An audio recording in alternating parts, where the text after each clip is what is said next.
Баршаңызға қайырлы күн.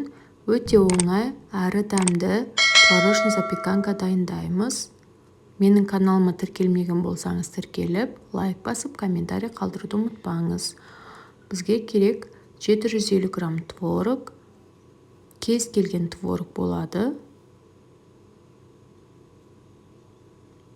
180 грамм сүт, 3 жұмыртқа,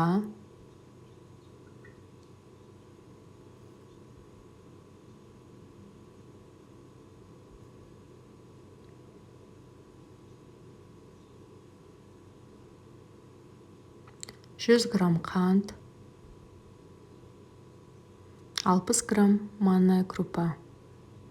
Барлық ингредиенттерімізді ыдысымызға салып, блендермен араластырамыз.